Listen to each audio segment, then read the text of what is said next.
Hello everyone, welcome. We will start in about a minute.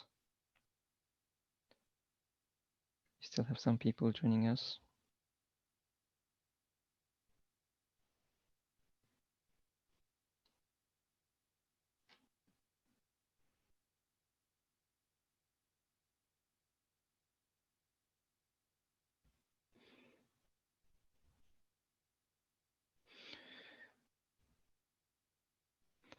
Hello everyone, probably about 30 more seconds to have some of the audience in.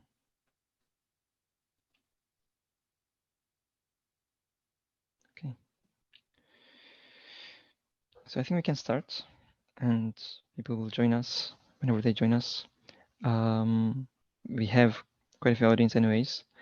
Assalamu alaikum, welcome everyone to our fourth talk on our webinar series that we name How to Cope with the Coronavirus Spiritually. My name is Mustafa Akbulut. I am a board member at Lighthouse for Humanity. Inshallah, I'll try to give a few minutes of introduction. For the ones who have joined us before, it'll be a repeat, unfortunately, so bear with me.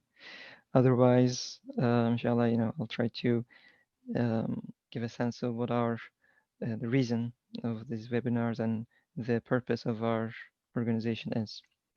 So who are we? We are Lighthouse for Humanity. We are a non-profit organization, but also we have a mosque, a masjid in Bloomfield, Connecticut.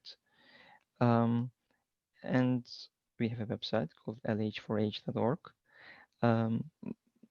What our purpose, I guess our motto, I can tell, is that pain-free pleasure comes only with belief. So it is a statement that pretty much means that any pleasure or any happiness in this world, not only hereafter, but in this world, is only through belief. And there's actually a quote from a tafsir, an exegesis, an explanation, a commentary on Quran called Risale-i Nur. And in that sense, I guess our purpose, as stated, and this sentence is actually a quote from our founding principles. We are a Muslim community whose purpose is to serve all people who are seeking to understand the meaning of life, the universe, and the individual through teachings of the Quran, Islam's holy book, Sunnah, practice of the Prophet Muhammad sallallahu alaihi wasallam, and the Risale-i Nur, which is again a commentary on the Quran. And we are following this commentary and we are trying to understand it simply because it is a recent one and it is something that really answers out of these questions as taken out as lessons from the Quran itself. And that is our organization. And today's speaker, we're actually excited to present Dr. Colin Turner. He is currently the director at International Foundation for Muslim Theology in United Kingdom. But he's also a freelance writer and researcher with over 25 years of experience as a university lecturer. His most recent post was that of reader in Islamic thought at Durham University in UK.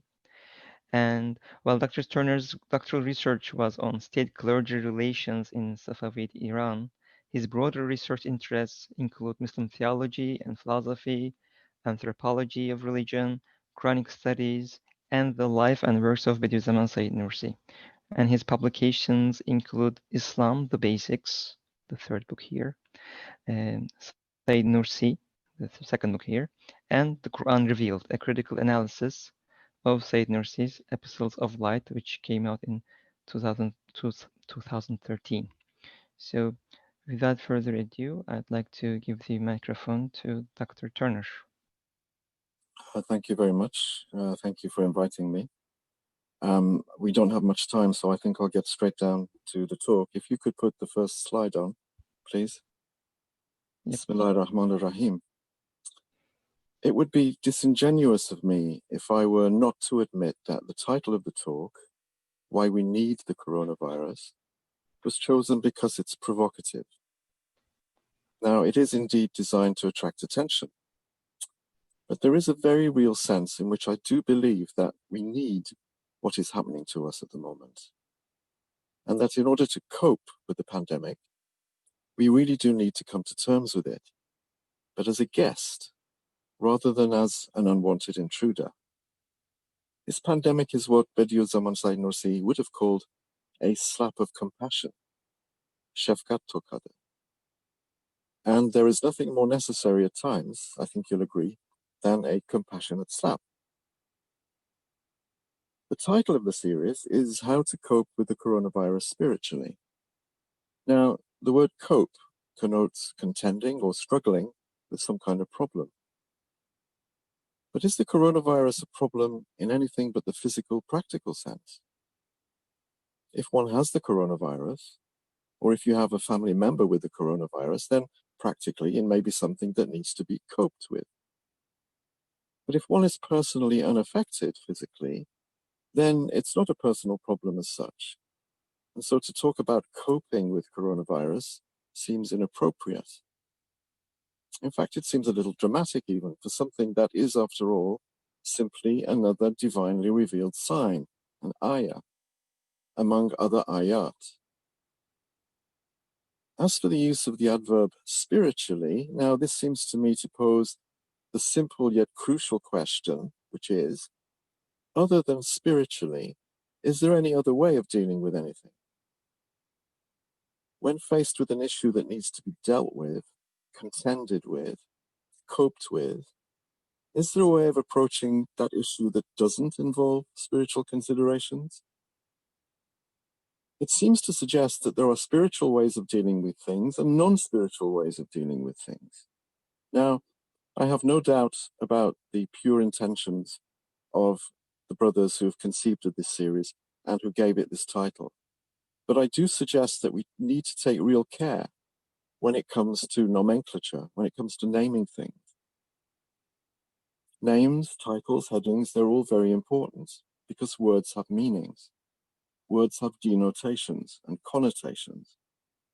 And often there is much unintended nuance in the naming of things, which, if we're not careful, can turn out to be dysfunctional to our objective. To talk about coping spiritually with something suggests, almost at the subconscious level of understanding, that there are other ways of dealing with things, when in fact, there is nothing that happens to us in our lives that doesn't at some level and to some degree have relevance to our relationship with the Creator. But unfortunately, the forces of modernity have colonized our minds and secularized our faith to such a profound extent that there are many words and phrases we utter that are actually quite insidious in their thinly veiled connotations. And I would contend that the title, How to Cope with the Coronavirus Spiritually, is one such phrase. So, how do we cope with the coronavirus? Well, we can deal with things only if we first understand them. And we can understand them only if we are able to read them correctly and interpret them in the proper way. As Muslims, of course, we believe that there are only two ways of reading things. We know that when the Prophet ﷺ first encountered the revelation, he was told to read, Iqra. How should I read, he said. Read, came the reply, in the name of your Lord. Iqra bismi rabbik. Now, reading, and I understand the command read as meaning interpret, is of two kinds. In other words, there are only two ways of interpreting signs. The first is to interpret a sign as something which is self-referential, which means it refers to itself and to itself alone. And the second way of reading something is reading it as indicating something or someone other than itself. Now, Bediüzzaman uses the terms ma'nai ismi and ma'nai harfi to describe these two basic hermeneutical approaches. The first, the Ma'anaya Ismi approach, sees things as pointing only to themselves and as having no indicative value at all. A Ma'anaya Harfi approach, on the other hand, sees things as being other indicative. That means they show and point to something other than themselves. In other words, they have meanings and connotations far beyond the sphere of their own limited existence.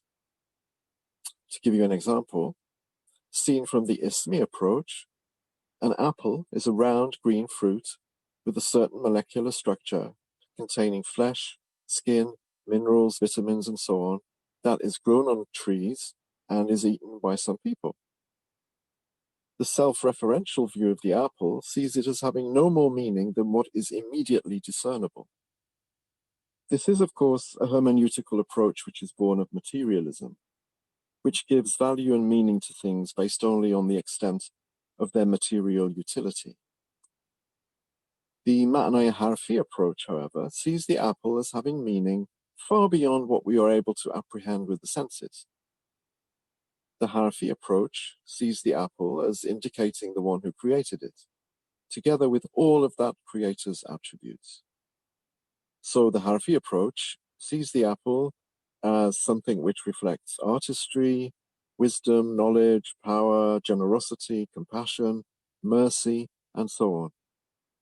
In other words, the Harfi approach affirms the connection of things to their creator, and it accords them value and meaning accordingly.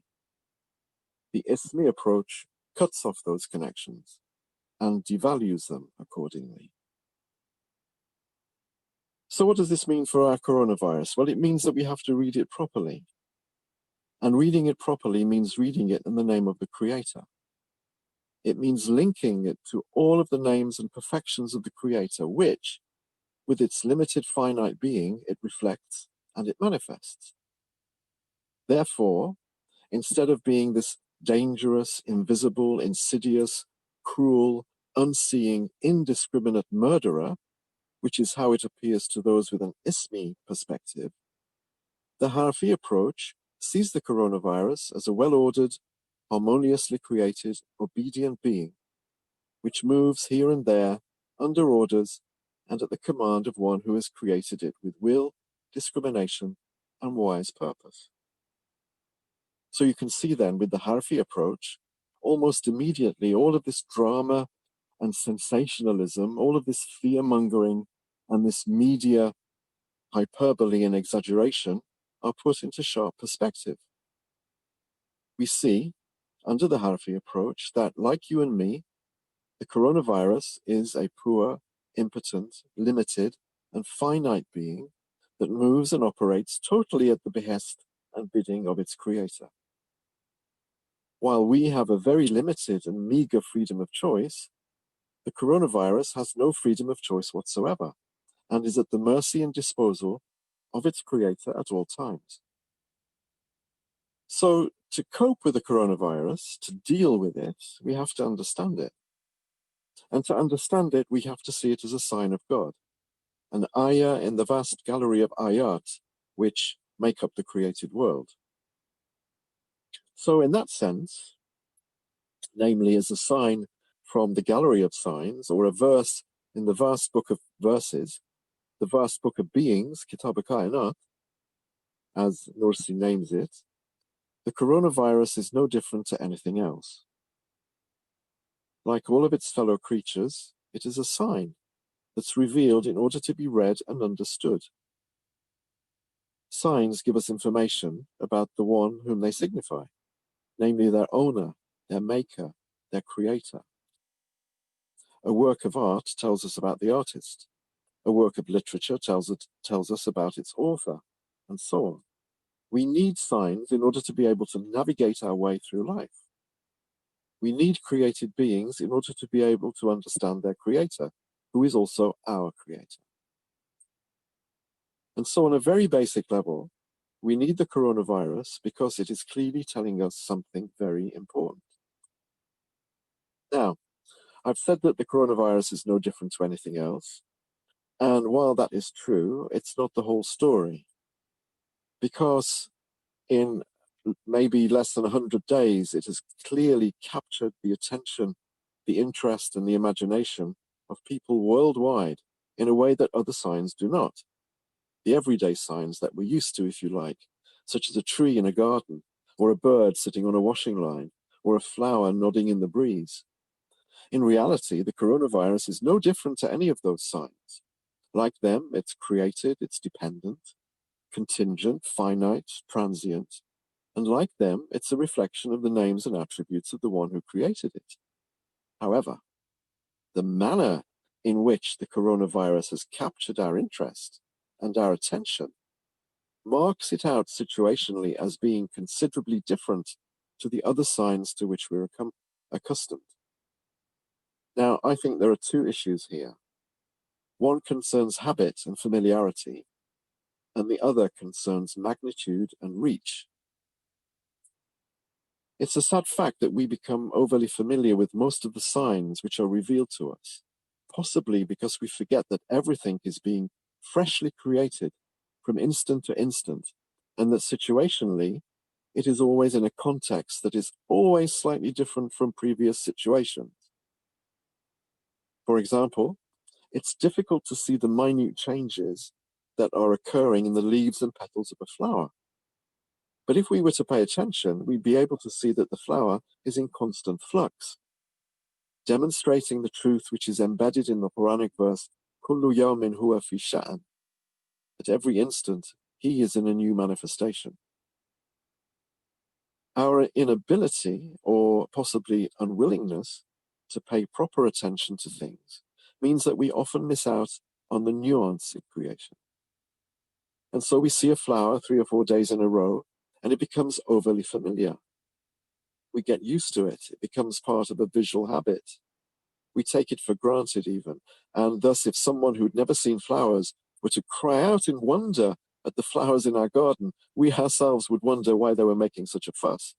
After all, it's only a flower. Well, the coronavirus is only a virus.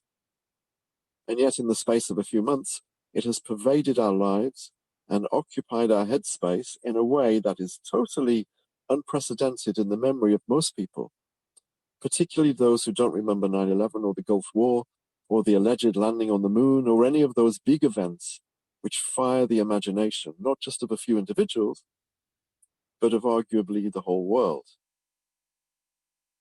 What is different about the coronavirus is the fact that it has become a pandemic. The reason why it is arguably different from other things is the magnitude of the impression that it has made. In other words, it is global, and that is why it stands out.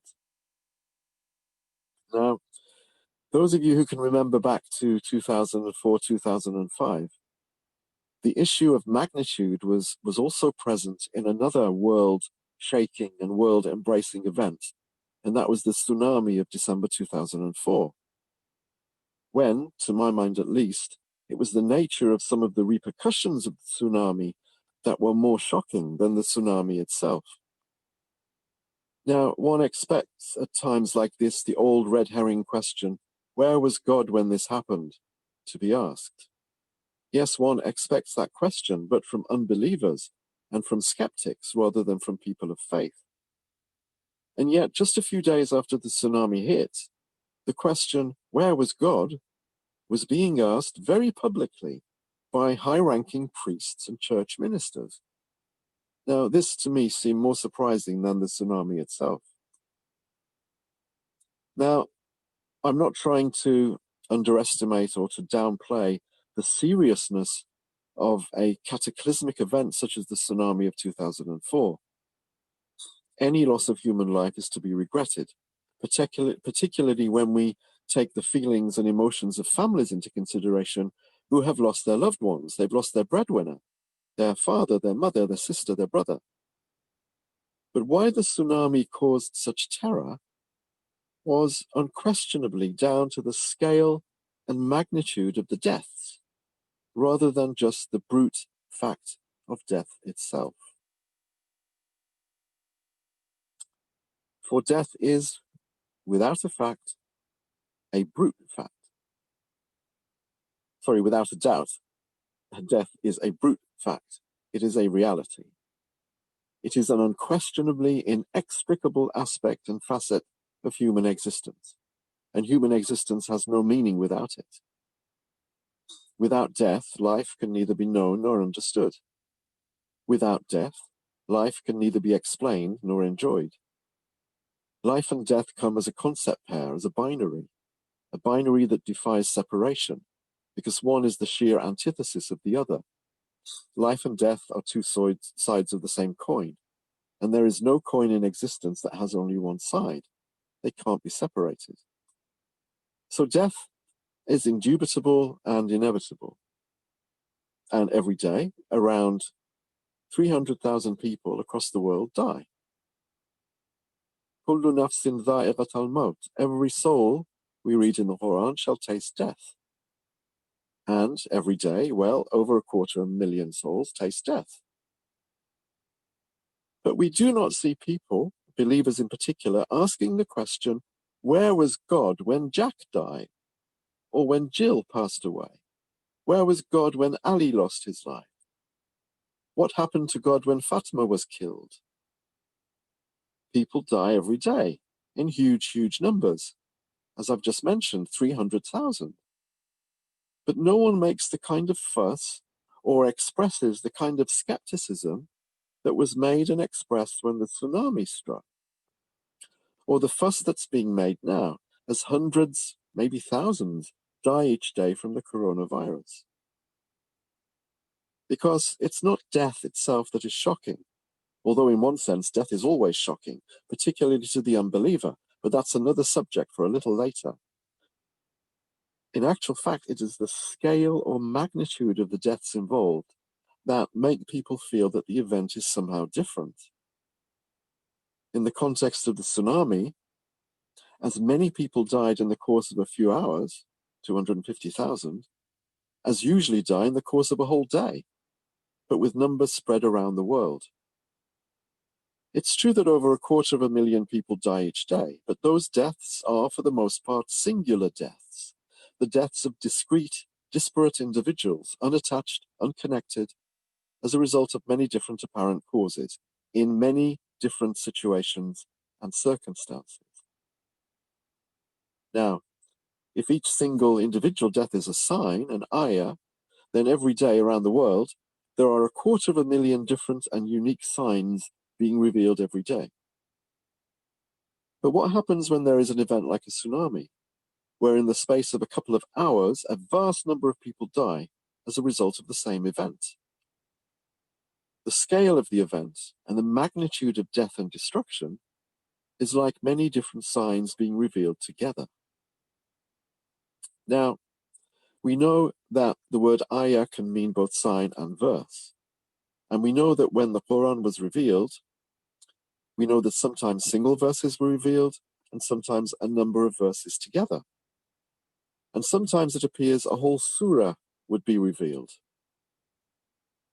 Is it possible then for us to see events such as the tsunami or the coronavirus, not as a single sign, a single ayah, but as a whole surah, a whole chapter of verses, a whole constellation of signs, if you wish, suddenly descending in order to make an impact, perhaps?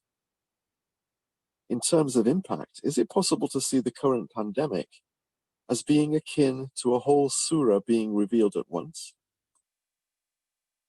If we can see the pandemic in this way, surely an event as huge and far-reaching and all-embracing, surely a sign so momentous, can only have been revealed in order to wake us up. Surely it can be only a test for unbelievers and for believers.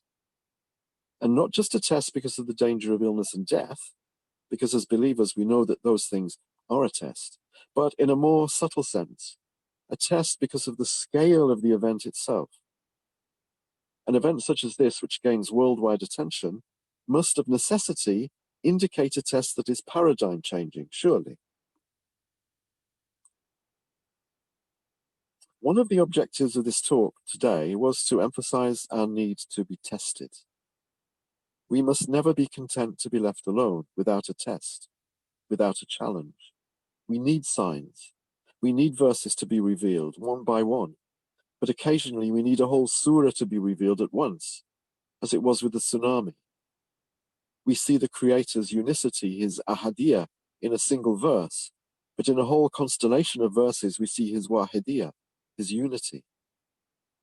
For that reason alone, this event seems to be a very different kind of sign. So why do we need the coronavirus? Well, apart from needing it for the general reason that we need signs to understand the one signified, there are particular things that it has taught us that were absolutely necessary and which we can all learn if we pay attention. And I could spend a lot of time enumerating things which I personally have learned from the whole event. But at the end of the day, the most striking thing that I feel it's brought concerns our ontological state as God's creatures. More than anything else, it has exposed our existential poverty and impotence, our faqr, our ajz.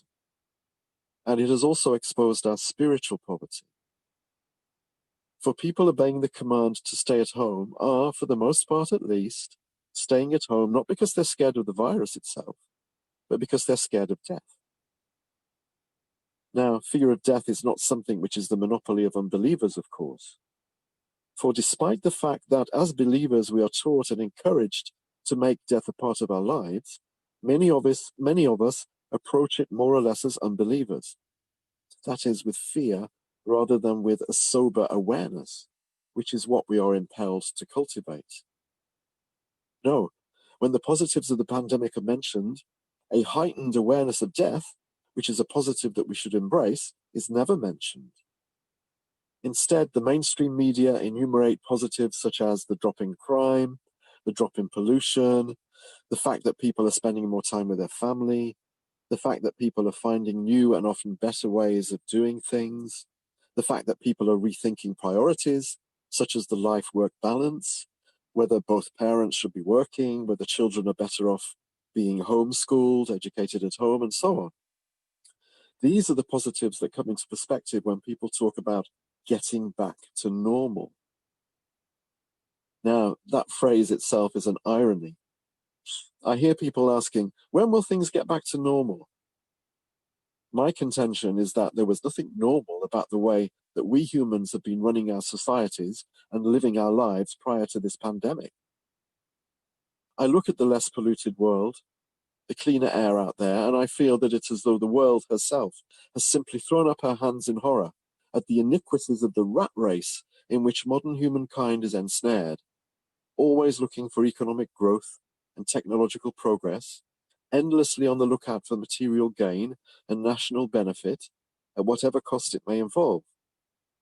It seems to me that the world has brought humanity to its knees with this deathly, invisible guest, forcing us all into physical and mental lockdown and giving us a much-needed opportunity to reflect.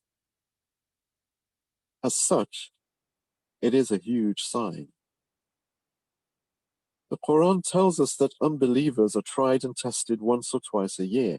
Now, this is not the kind of test or imtihan that we as believers know is happening to us all the time, because for us every day is a test of belief. But to see that every day there is a test itself requires belief. And so in telling us that the unbelievers are tested once or twice a year, the Quran seems to me to be indicating that unbelievers are given that kind of test, a test that is so momentous, it is potentially make or break for them. They're given the kind of test that makes you sit up and take notice, the kind of test that makes you rethink the path that you've taken, the kind of test that can, if approached honestly and sincerely, take you from unbelief into belief.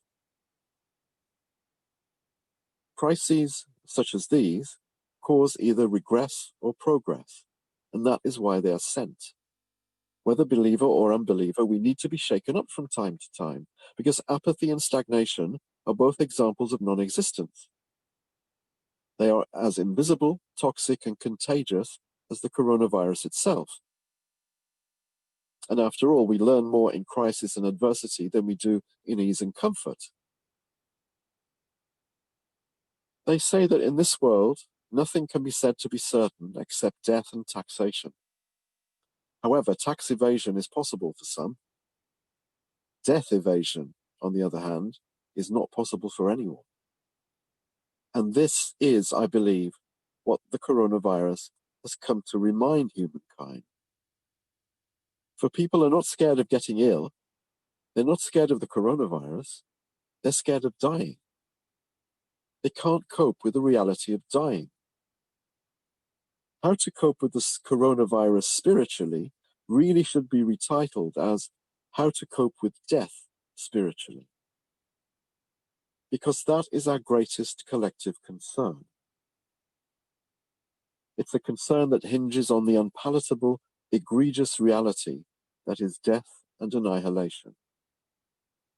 That is really what lies at the heart of the matter. That is the lubbul matlab. Everything else is a show. Everything else is window dressing.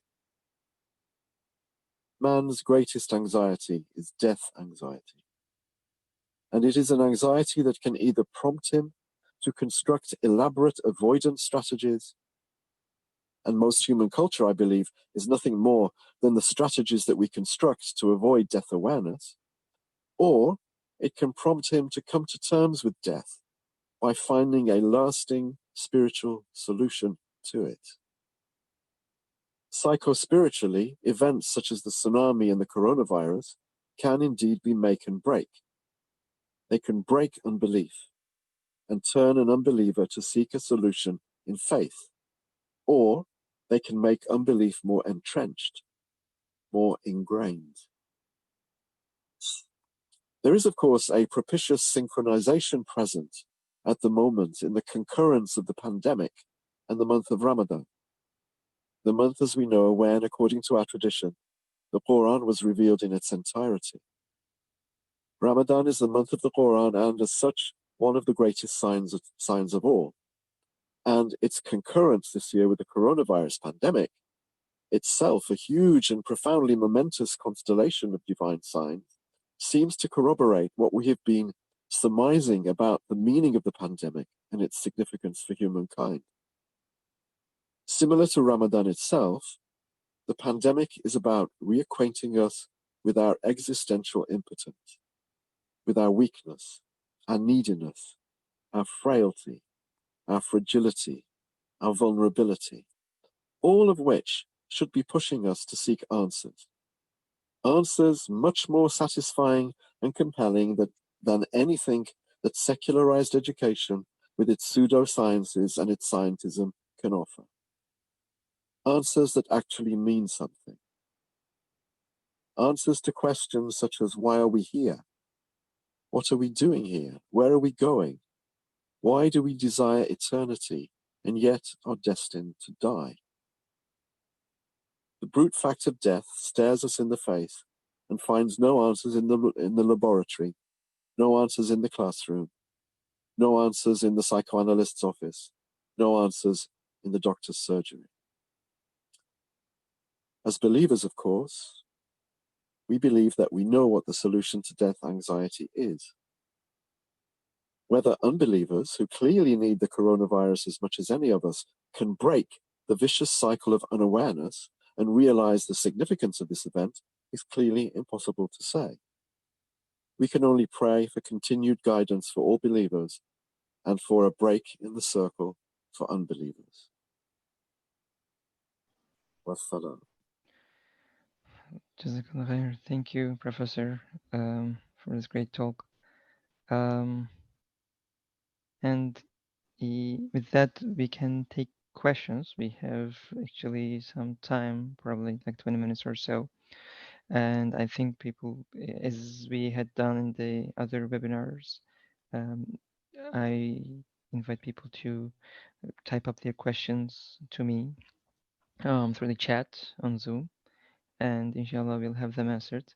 While waiting for them, I guess one thing that comes to my mind, like in Bediüzzaman Said Nursi's life, he had seen such events like World War I and World War II, which are quite, big events.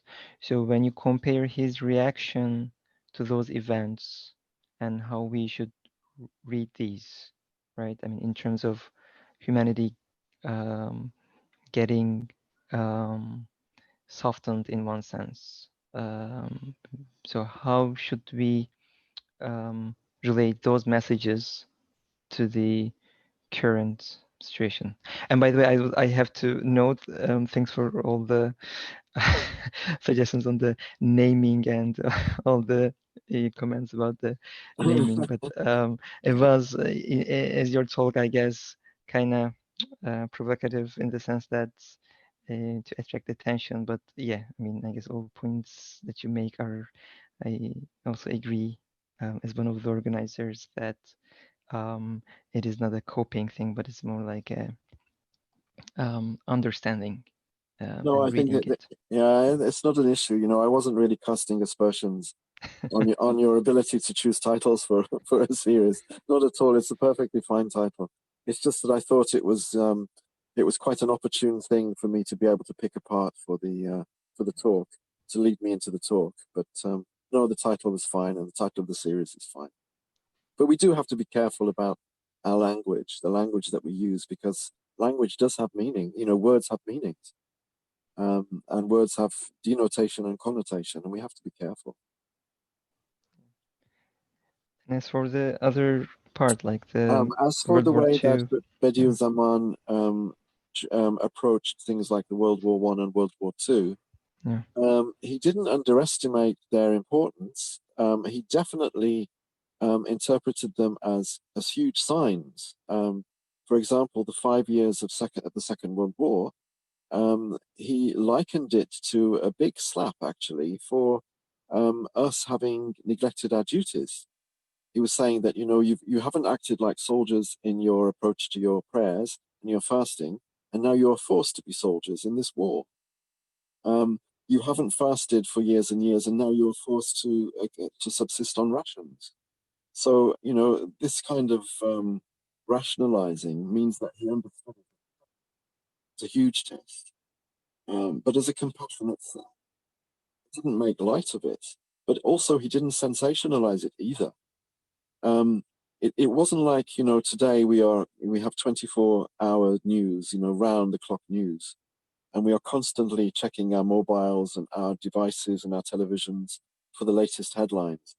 There were, I think, a period of 8 years during the Second World War and the run-up to the Second World War, where Ustad Nursi didn't even read a single newspaper, because, you know, he knew what the lobul matlab was. You know, he knew what the heart of the matter was. The rest of it is, as I said, window dressing. It's a show. You know, it's just fun and games, really. The rest of it, as Quran says, you know, the world is just games. It's what is signified by events, which is important.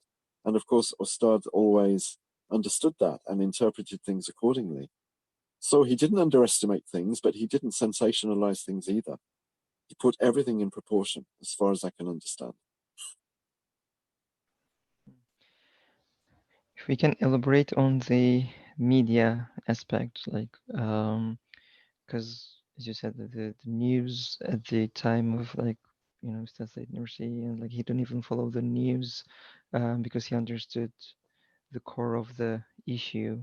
And in our case, you know, there are always these statistics that we see and all these news about, you know, counts of death and counts of, you know, comparing different countries and altogether things like that, and how people busy themselves. Is there also a message that we can get around how we follow those news coverage, or we don't maybe follow them? What would be your idea around there?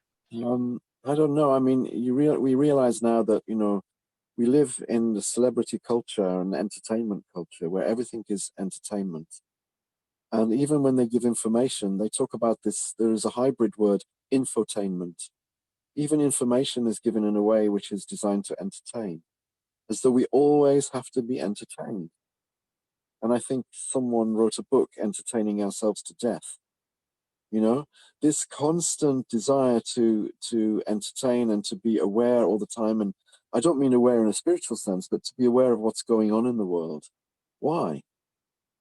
What have you learned from the television in the past 20 years that has actually been of value? What have you learned from the news, apart from factual information, maybe? For example, tomorrow all of the shops will be closed. If that information is given by the news, then that's fine. I mean, the television and other sort of devices, mobiles, radios, they're all very, very useful. They play an important role. You know, I'm not a Luddite who wants to sort of get rid of everything electronic. No, not at all. And neither was Ustad Nursi. He said that all of these things play their part.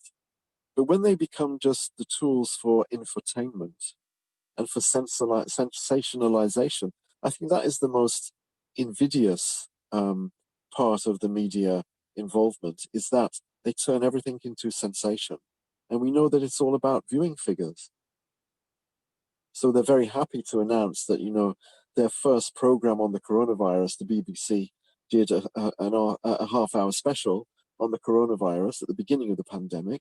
It drew in something like 20 million viewers, which no other programs can draw.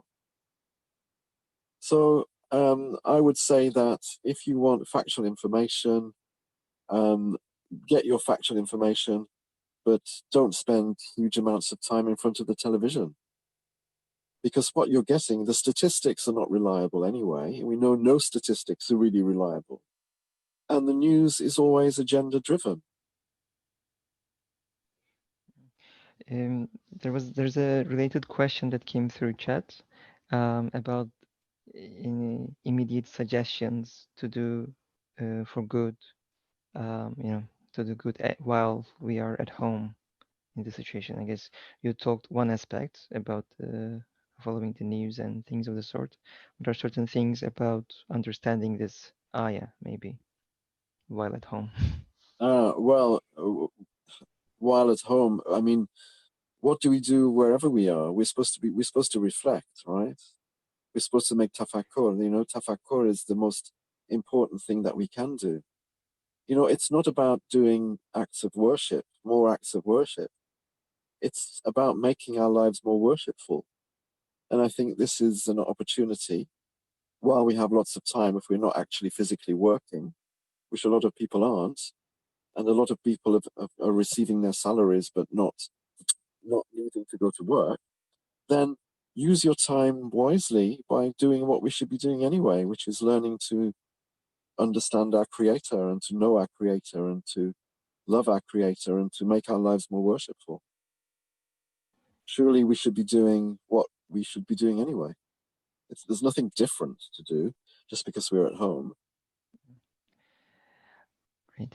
There was a small question I'd like to just answer, I guess, is about sharing this presentation. I think that we will make the YouTube recording available on YouTube, and I think we should be able to also share these slides on our website and probably on Facebook as well.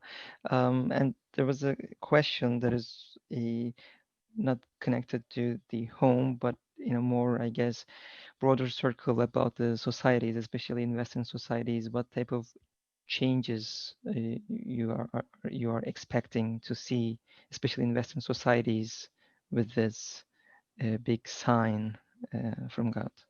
Not many, I have to say. I'm not that optimistic that there will be any huge changes after this.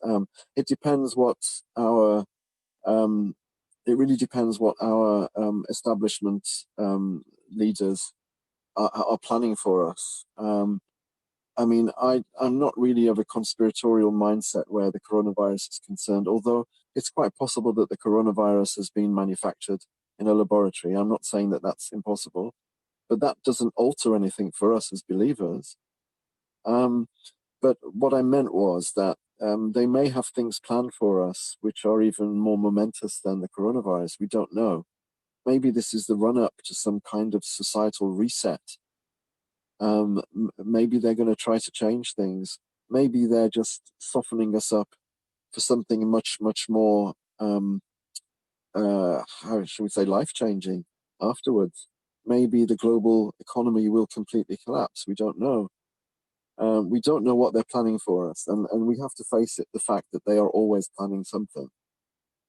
You know, behind closed doors and behind this glittery facade of the entertainment industry and the news industry and the facade of politics, there are, behind closed doors, you know, dirty hands involved in trying to engineer the future of the world. So we have to bear that in mind too. On a practical level, people will lose their jobs. A lot of people will lose their jobs and become poor. So I think we're in for another period of austerity for a while. But I don't know. And I mean, these are huge signs. The coronavirus is a huge sign. Will it bring about a huge change in the way people live their lives? For individuals, yes, it may.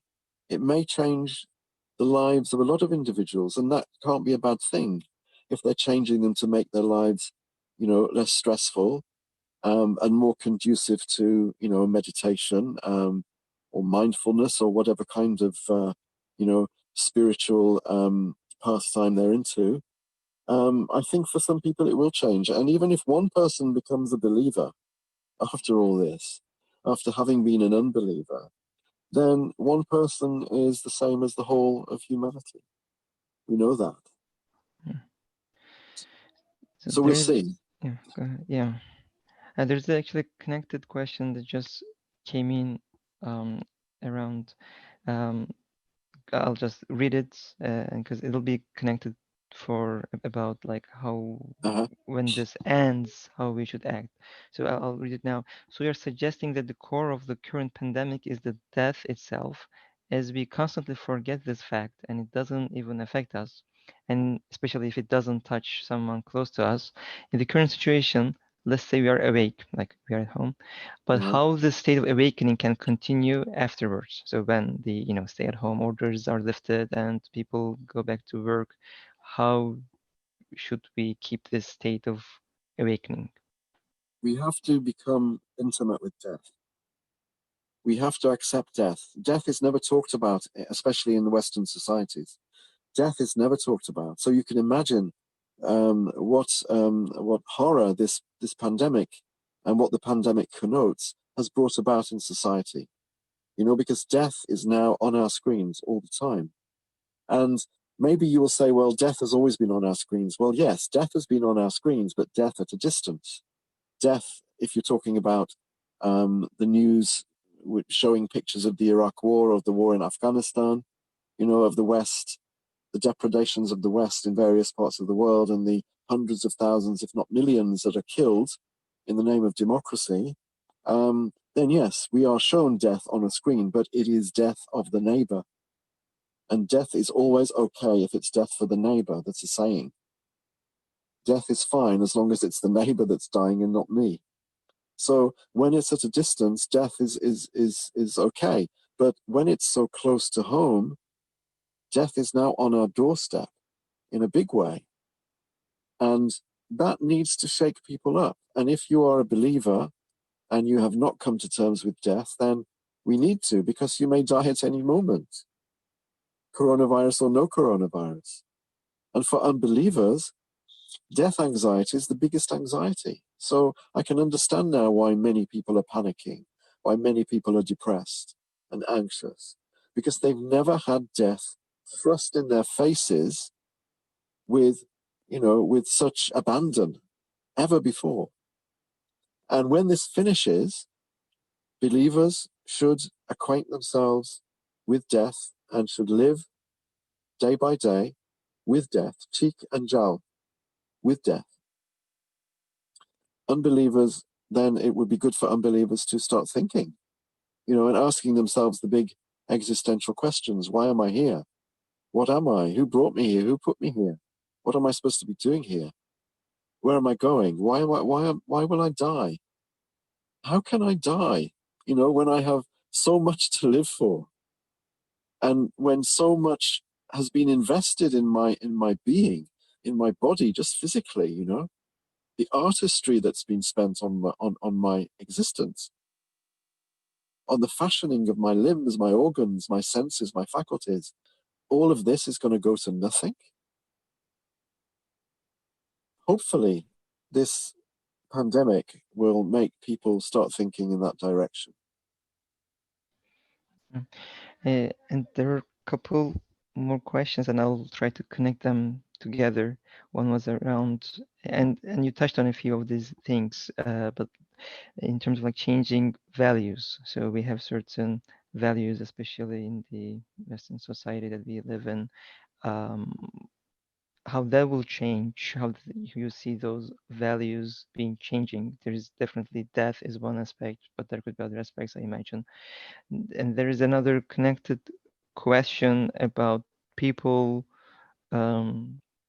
people who read Risalin, or people who are Muslim, or Muslims, how we should how we should read, or how should we convey this message, or what messages that could be conveyed to pretty much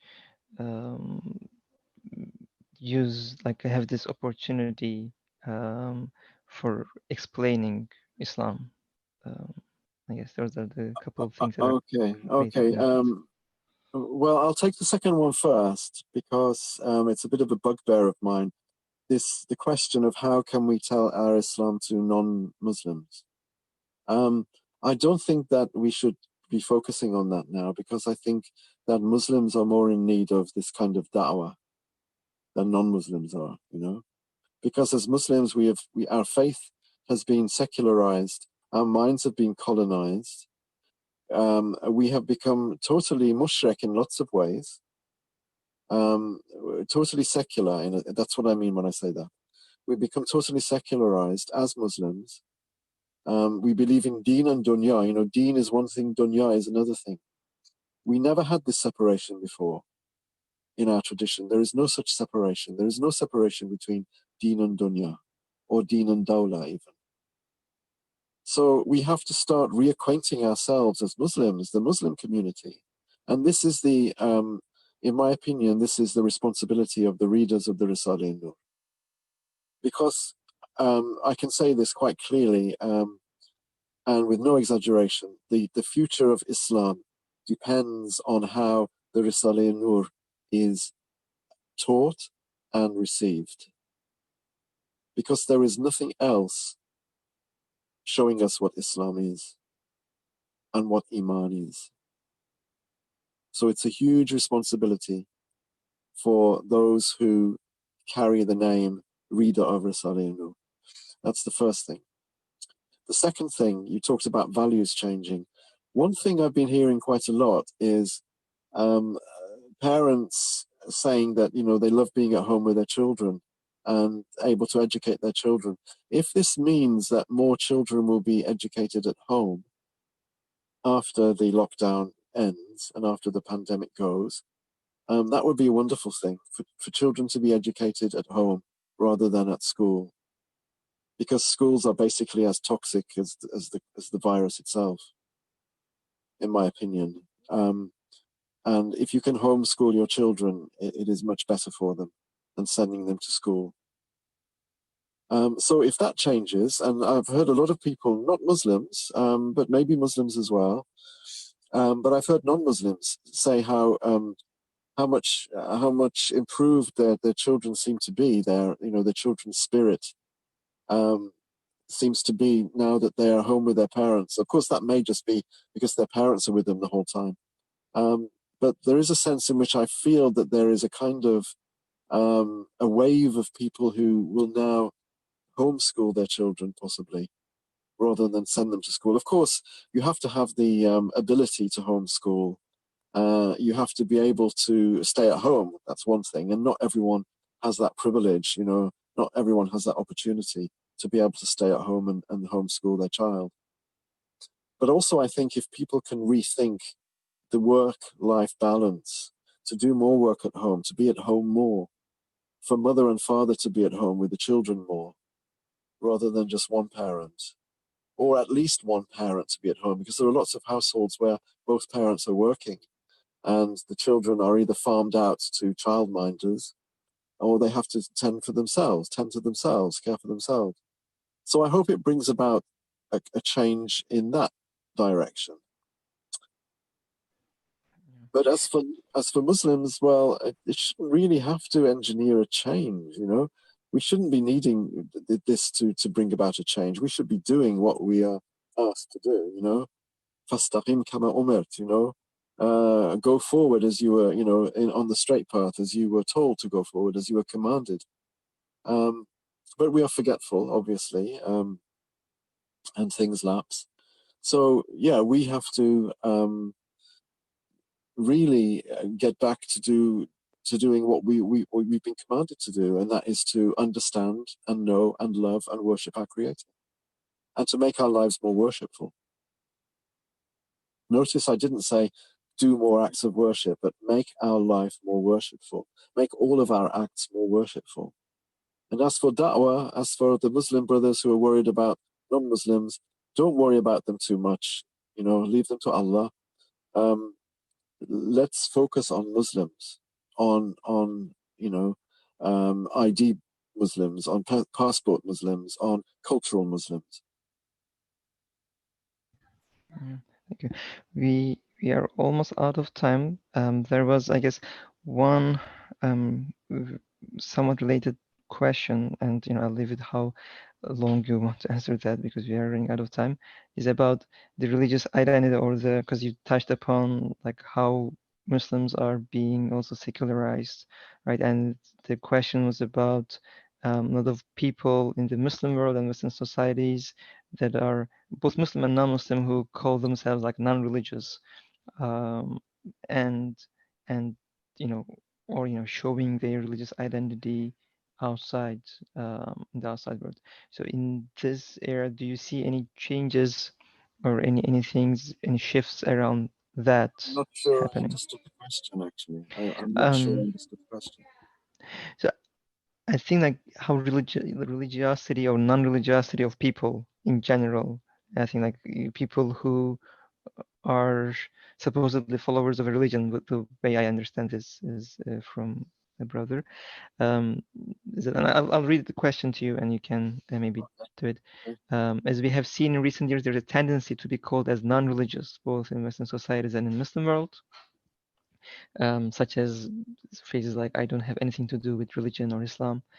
And Yes, the question is, how does the COVID-19 situation impact that definition of that religiosity of people?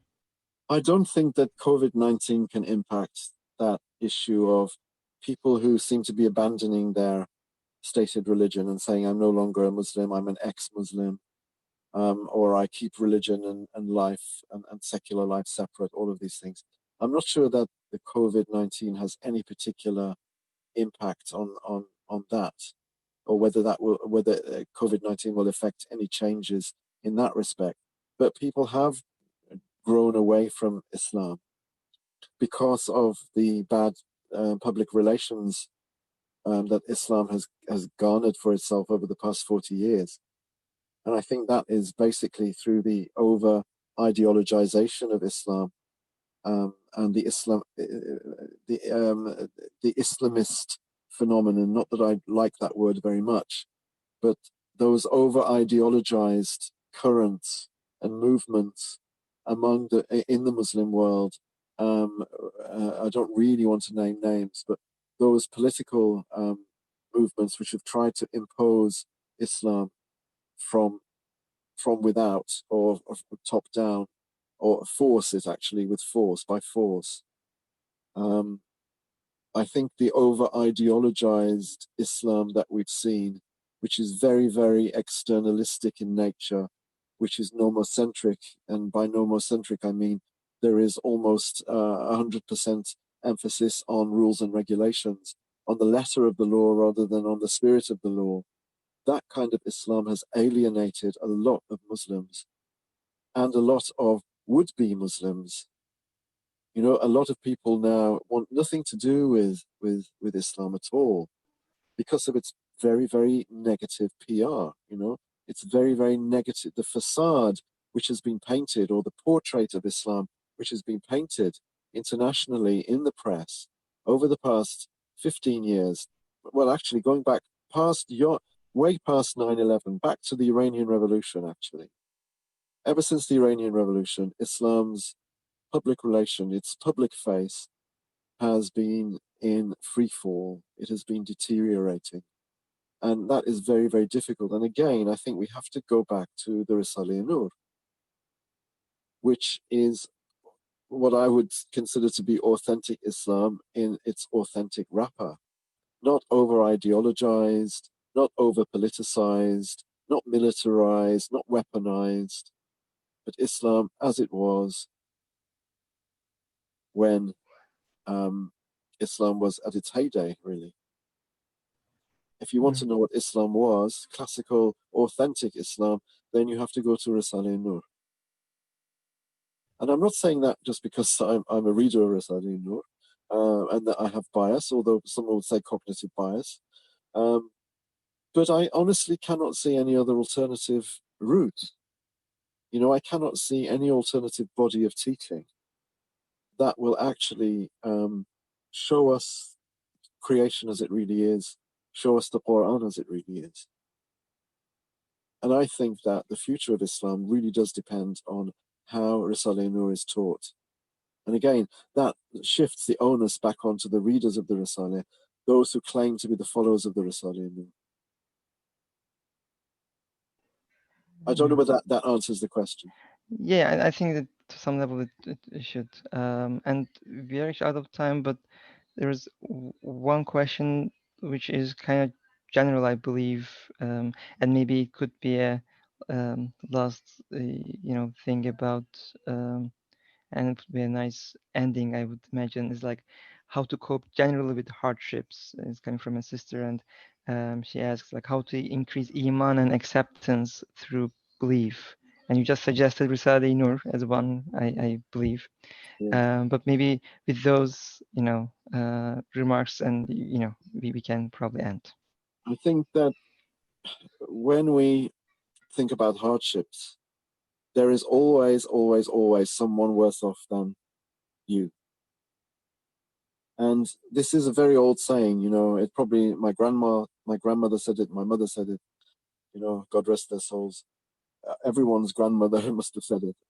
There's always someone worse off than you. And Ustad Nursi also says this, I think in Ramadan Risalisi. We're talking about the wise purposes of fasting. You know, Ramadan gives us an opportunity to taste hardship, even though it's only the hardship of the senses, and even though it's only for a short time each day. We have to realize that hardship is part of being human. You know, because our Creator will test us. In Quran, it's quite clear. The creation itself is a test. So there will always be hardship, but there is always ease. There will always be ease. Innamal usra yusra, you know, there will always be ease after hardship. And there is always someone who is worse off than you are. So it's all subjective, really, and it's all relative.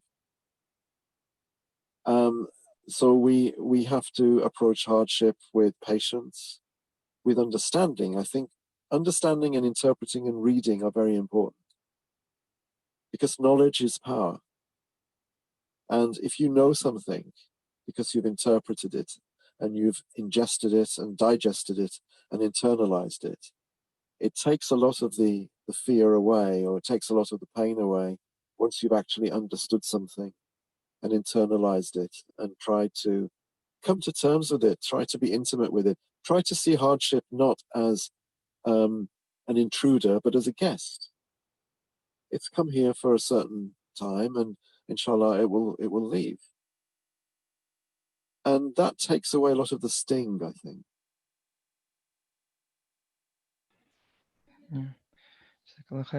Thank you very much, Dr. Turner. Thank you very much for inviting me. And with this, we would like to end the meeting. And our website, lh4h.org, there is a contact form or info@lh.org. lh4h.org is our email address. Feel free to send any other questions that we'll try to we'll make sure they reach to the speaker. And I would like again, thank you all for participating and thank our speaker, inshallah. And would you like to make a small dua to end, Konabi? I just pray that everyone finds peace in their hearts and in their minds and in their spirits during this Ramadan. And I would ask everyone to pray for me, please. Inshallah. Right. Thank you all. Have a great day, rest of the day. Assalamu alaikum wa rahmatullah.